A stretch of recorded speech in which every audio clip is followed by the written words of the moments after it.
नमस्कार दोस्तों। आज हम लोग शुरू करेंगे सिंधु सभ्यता से के अलावा अन्य देशों से संबंधित, यानी कि उस समय सिंधु सभ्यता जब चल रहे थे उस समय विश्व में अन्य कहाँ कहाँ सभ्यताएं चल रही थी और उससे संबंधित विश्व की अन्य सभ्यताओं के बारे में आज हम लोग जानकारी लेंगे। तो हम लोगों की हेडिंग होगी सिंधु कालीन सभ्यता के समकालीन सभ्यताएं। सिंधु सभ्यता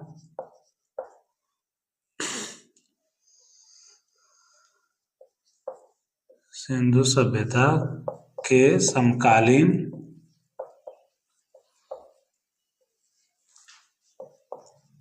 विश्व की अन्य सभ्यताएं।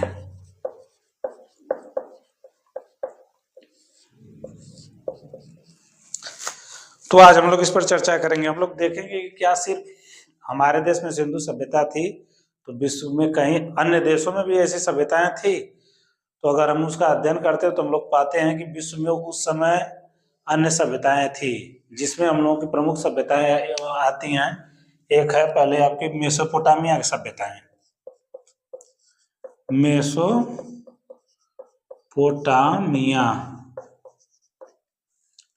मेसोपोटामिया की सभ्यता।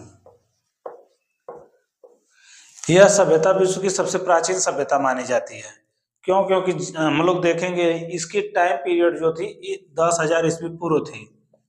10,000 ईस्वी पूर्व। 10,000 ईस्वी पूर्व में हम लोगों को भीमबेटका गुफा मिलती है, और उस समय क्या था, हम लोगों का मध्य पाषाण काल था। यानी हमारे देश में सभ्यता विकसित नहीं हुई थी, जबकि मेसोपोटामिया में उस समय एक सभ्यता विकसित हो चुकी थी जिसका नाम था मेसोपोटामिया की सभ्यताएं। ठीक, यह इराक में थी। कहाँ पे थी? इराक में। मेसोपोटामिया की सभ्यता इराक में थी। ठीक, मेसोपोटामिया की सभ्यता इराक में थी। और इस ये जो थी नदी कौन सी थी? दजला फरात। इसी को हम लोग देखते हैं, इसका एक अलग नाम है यूफ्रेटस, कहीं कहीं नाम मिलता है यूफ्रेटस एवं टिग्रिस। यानी इसी दजला और फरात नदी का नाम है यूफ्रेटस और टिग्रिस। दजला फरात या यूफ्रेटस या टिग्रिस नदी के किनारे विकसित थी। इनका सिंधु सभ्यता से क्या संबंध है? सिंधु सभ्यता से इनका व्यापारिक संबंध था। कौन संबंध था? सिंधु सभ्यता से व्यापारिक संबंध था, यानी कि यह दोनों सभ्यताएं एक दूसरे के बीच व्यापार करते, व्यापारिक संबंध था। और इनमें क्या समानताएं थे? यह भी कृषि प्रधान थी और सिंधु सभ्यता भी कृषि प्रधान थी। यानी कि यह सभ्यता भी कृषि प्रधान सभ्यता थी। और यहाँ की सभ्यता में हम लोग देखेंगे, मेसोपोटामिया की सभ्यता में मंदिर मिले हैं, और मंदिरों को क्या कहा जाता था? वहां के मंदिरों को जिगुरुद बोला जाता था। जिगुरद, जिगुरद कहा जाता था मेसोपोटामिया में मंदिरों को। ठीक, अब ये मेसोपोटामिया की सभ्यता कब? 10,000 ईस्वी पूर्व में हुई। और यह एक ग्रामीण सभ्यता थी। कैसी सभ्यता थी? ग्रामीण सभ्यता। जबकि हम लोग देखेंगे कि हमारी सिंधु सभ्यता क्या थी? वो नगरीय सभ्यता थी, ग्रामीण सभ्यता थी। इस सभ्यता के अंतर्गत हम लोग 4 सभ्यताएं देखते हैं। मेसोपोटामिया सभ्यता के अंतर्गत हम लोग उसके 4 पार्ट हैं। कौन कौन से हैं? जिसमें आपका पहला हो जाएगा सुमेरियन की सभ्यता। सुमेरियन की सभ्यता, यहाँ पर खेल कूद होता था सुमेर में। सुमेरियन की सभ्यता। बेबीलोन की सभ्यता, बेबीलोन की सभ्यता। और उसके बाद हम लोग असीरिया की सभ्यता और काल्ड्रिया की सभ्यता। इसके 4 पार्ट थे। असीरिया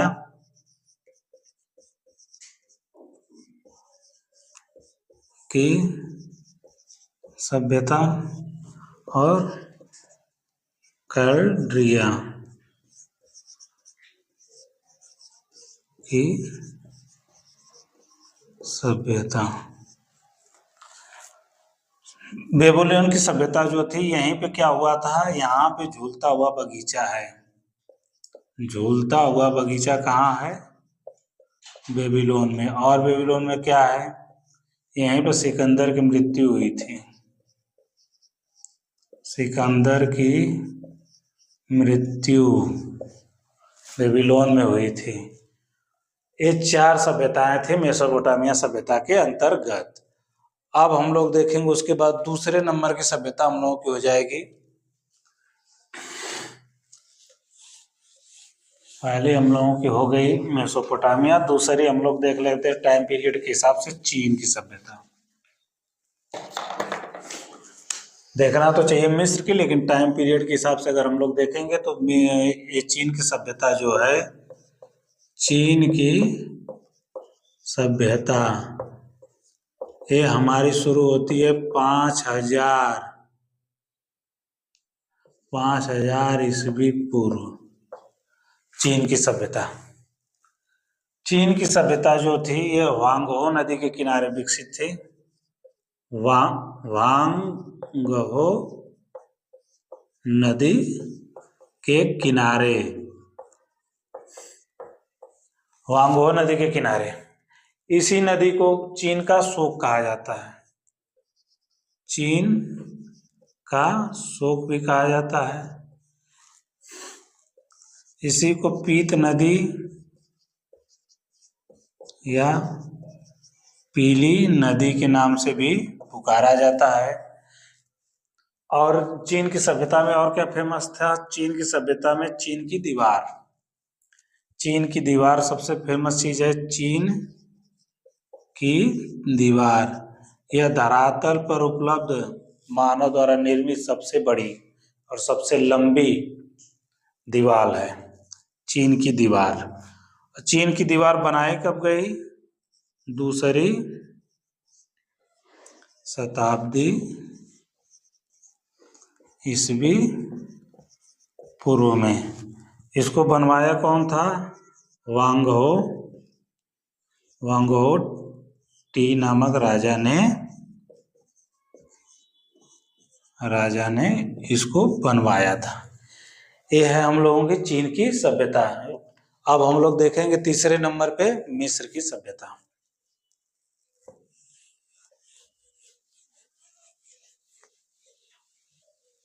मिस्र की सभ्यता से क्वेश्चन बनते हैं।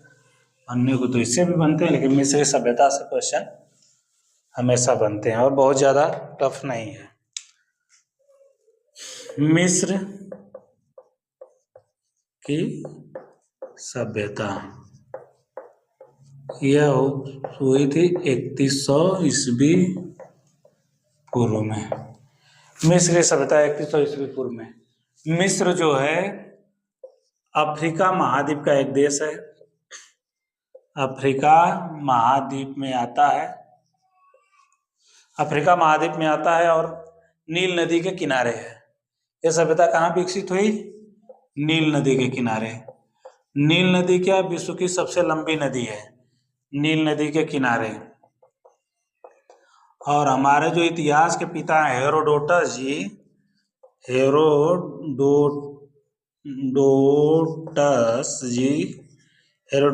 कहते हैं कि अगर नील नदी मिस्र में न होती तो मिस्र एक मरुस्थल होता। हेरोडोटस जी बताया कि अगर नील नदी मिस्र में न बहती तो मरुस्थल होता। और ये सभ्यता कहाँ पे विकसित हुई? नील नदी के किनारे। और इस सभ्यता में एक राजा हुए फिरौन। कौन हुए? फिरौन नाम के राजा हुए। इनके समय में इस सभ्यता का बहुत ज्यादा विकास हुआ। तो हम लोग देखते हैं फिरौन राजा हो गए, अभी तो जगह है तो इसमें और यहाँ का सबसे फेमस क्या है? पिरामिड। मिस्र का सबसे फेमस पिरामिड। मिस्र की सभ्यता को अमरत्व की सभ्यता भी बोलते हैं। अमरत्व की सभ्यता भी बोलते हैं। आगे बताते हैं और क्या क्या बोलते हैं इसको। अफ्रीका महाद्वीप में विकसित है।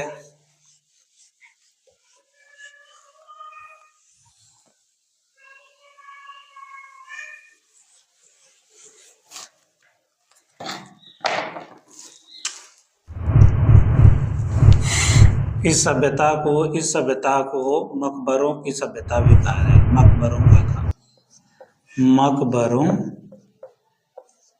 की सभ्यता या कला भी कह सकते हैं।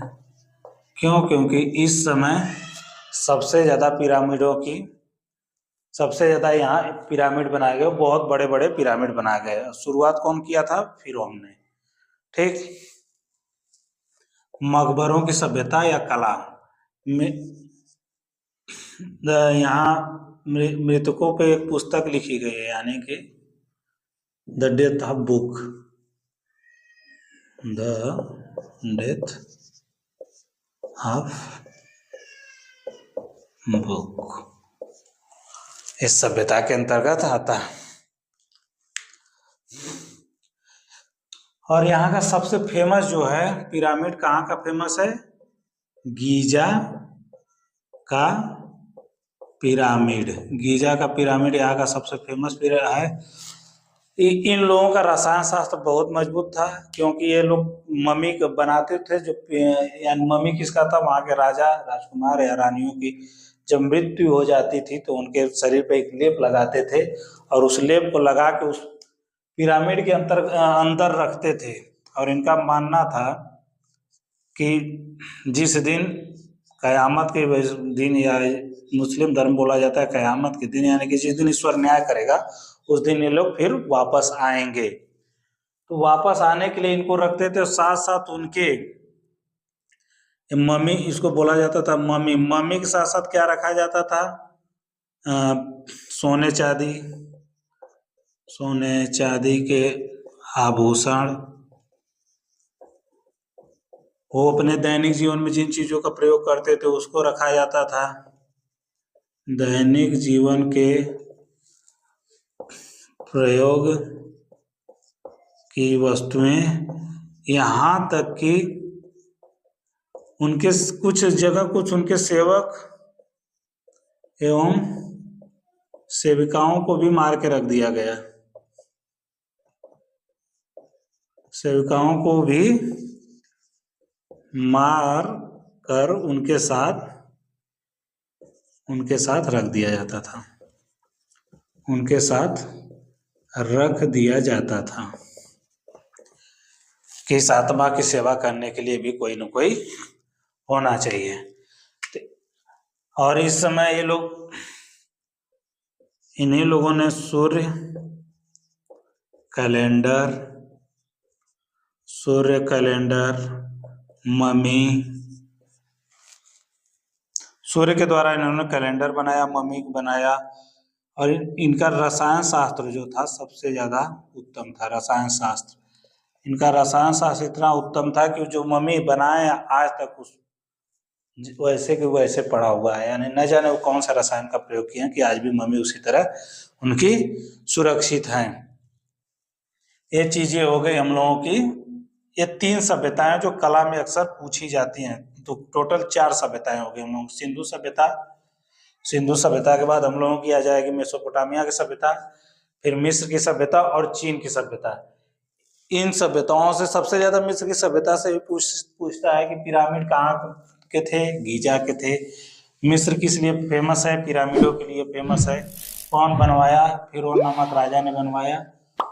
और इससे ज्यादा मिस्र से नहीं पूछता। चीन का ये पूछता है कि चीन कहाँ पे, चीन की सभ्यता किस नदी के किनारे विकसित हुई, और मेसोपोटामिया की सभ्यता किस नदी के किनारे विकसित हुई। बेबीलोन से झूलता हुआ बगीचा। इतनी सभ्यताएं हैं, इससे ज्यादा कला में क्वेश्चन अब तक नहीं बना है। बनने के लिए आगे कुछ भी बन सकता है। अब हम लोग देखेंगे अगले क्लास में अगला चैप्टर।